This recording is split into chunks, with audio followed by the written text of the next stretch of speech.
திருவாரூர் மாவட்டம் நன்னிலம் அருகே திருப்பாம்புரம் கிராமத்தில் அமைந்துள்ளது உலக பிரசித்தி பெற்ற அருள்மிகு வண்டுசேர் குழலி உடனுறை அருள்மிகு சேஷபுரீஸ்வரர் திருக்கோயில். பிற கோயில்களில் இருப்பதைப் போல ராகுவும் கேதுவும் தனியாக இல்லாமல் இருவரும் ஏக சரீரமாக இறைவனை வழிபட்ட ஸ்தலம் என்பதால் இங்கு காலசர்ப்ப தோஷம், களத்திர தோஷம், புத்திர தோஷம், திருமண தடை என அனைத்துவித தோஷத்திற்கும் பரிகாரம் செய்கின்றனர்.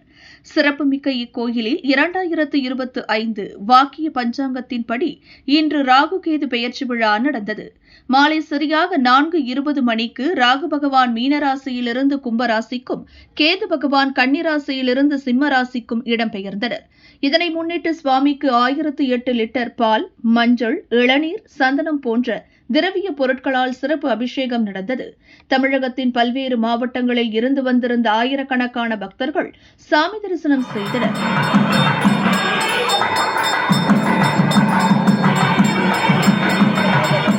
கும்பகோணம் அருகே உள்ள நவகிரக ஸ்தலங்களில் ராகு பகவானுக்குரிய ஸ்தலமாக போற்றப்படும் திருநாகேஸ்வரம் நாகநாத சுவாமி திருக்கோயிலில் ராகு பெயர்ச்சி நடந்தது.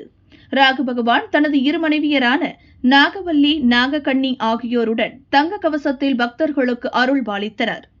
இந்த ராகு பெயர்ச்சி விழாவில் மாவட்ட கலெக்டர் பிரியங்கா பங்குஜம், கோவை தொழிலதிபர் சார்லஸ், நடிகை பிந்து மாதவி உள்ளிட்ட ஆயிரக்கணக்கானோர் தரிசனம் செய்தனர்.